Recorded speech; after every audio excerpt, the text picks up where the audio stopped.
O'quv markazi sifatida emas, aynan shu yoshlarga faqatginaligi darsga emas, umumiy holatda shu yerda yashash uchun, rivojlanish uchun kelishga moslashtirgan. Kelsangiz, ko'rsangiz, katta prostranstvo. Iloji boricha o'sha free zona deyiladi, shu narsani tashlashga harakat qilganmiz, lekin qiymatlari bor. Mana masalan, birinchi masalan raqamlardan bittasi pavilyonimiz bor.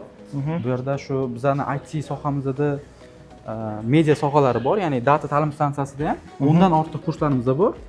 Shular ham bo'lingan. Ya'ni moliyaviy boshqaruv kurslarimizga birinchisi, buning ichida buxgalteriya, boshqa yo'nalishlar bor. Keyin dasturlash yo'nalishlarimiz bor. Bu back-end, front-end va foundation kurslarimiz bor. Bizda media yo'nalishida kurslarimiz bor, video montaj, mobilografiya, SMM yo'nalishlarimiz.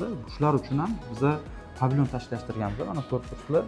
Bu yerda barcha o'sha kerakli jihozlar, kamera bo'ladimi, svetlar bo'ladimi, chiroqlar bo'ladimi, shunaqa zona tashlashtirganmiz. Bemalol bolalar ham dars vaqtida, ham darsdan keyin bemalol o'zlarini amaliyot qilib, yana ham shu o'zlarining ustida ishlash imkoniyatlari yaratilgan. Sifatli tarzda kontentli ishlash. Shunaqa. Ya'ni faqatgina nazariya bilan cheklanmasdan, amaliyotda ham har bir instrument ishlatib ko'rib, masalan, svetlar qaysi tarafdan tushishi kerak yoki kamera o'zi qanday ishlashi kerak, o'zi orqa fon qanday saqlanishi kerak, hamma narsani bemalol o'zlari real vaqtda ham ishlatib ko'rsalar bo'ladi. Bu ham masalan qo'shimcha qiymat sifatida yaratilgan. Zo'r. Hozir bu yerda 60 dan ortiq umuman shunaqa texnikalarimiz bor. Shu yerning o'zida turgan. Ajoyib.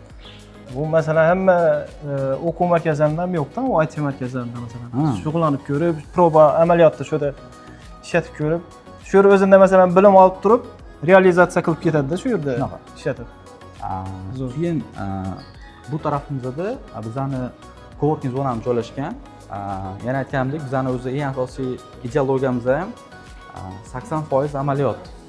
Anaqasiga qilamiz. Nazariyani kamroq etib, ko'proq amaliyotga fokus qaratganmiz. Shuning uchun ham bu yerda coworking zona tashkillashtirilgan. O'sha iMac'lar bilan jihozlanib, bolalar 2 soat darsda, mana bizda darslar haftada 3 marta 2 soatdan bo'ladi. Baribir o'sha sohaning mutaxassis bo'lish uchun yetarli emas. Shuning uchun ham sharoitlar qilib berganmizki, darsdan keyin ham bemalol 9 dan soat 10 gacha dars ochiq bo'ladi. Bizning o'quvchilar bemalol kelib turib, o'zlarining ustida yana shu o'zlari shu olayotgan bilimlarni bemalol qo'llab ishlashlari mumkin. Dasturlash bo'yicha grafik dizayn xohlagan. Grafik dizayn boshqalar bo'lsa, SMM anaqalar ham bo'ladi. Boshqa o'sha yerda ham mana bular bolalar o'zining proyektini qilib, boshqa narsa qilib ishlab o'tirishibdi. Masalan, kimdir bir kompyuterdan foydalandi, qandaydir loyiha ustida ishlayapti, u qanday saqlanib ketadimi yo fleshga? Yo'q, iMac'da o'z anaqalari bor.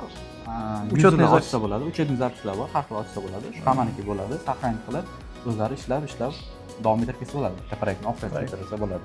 Bu yerda ham hammasi internet bilan ulangan, hamma sharoitlari bor. Kelgan joyidan davom ettirib, internetda masalan sinxronizatsiya qilib, kelgan joydan. Zo'r, ajoyib.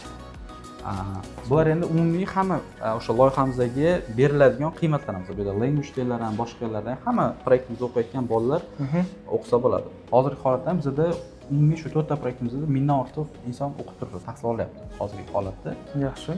Yana bir qiymatlarimizdan birisi bu coffee break zonamiz. Bu tarafdan aqlli bo'ladi. Bu yerda bolalar o'sha dars vaqtida yoki darsdan keyin, dars vaqtida ham bizda tanaffus beriladi, 5 daqiqa, 10 daqiqa atrofida. Lekin yoki darsdan avval, darsdan keyin bemalol shu yerda kofe, choy, pechenye hamma narsa beriladi. Bu yerga kelib turib, bemalol tanavvur qilib, bu qanaqadir community shakllantirishga yordam beradi. Bolalar bir-birini tanib, bir-biriga yaqinroq bo'lish uchun. Darsdan sal chalg'ib, bu hayotda ham qanaqadir bir proyektlar ustida ishlash yoki qanaqadir networking qilishga yordam beradi. To'g'ri. Birgalikda fikr almashib, shunaqa. Bu yerda ham hamma o'sha bizning proyektimimizdagi o'quvchilarga hammasiga beriladigan umumiy qiymatlar. Zo'r, ajoyib. Endi hozir o'sha IT ga ko'proq birinchi obzor qilsak-da, IT tarafimizni data ta'lim stansiyasining asosiy proyekti shu joylarda yana sinflarni tanishtirsam. Yaxshi.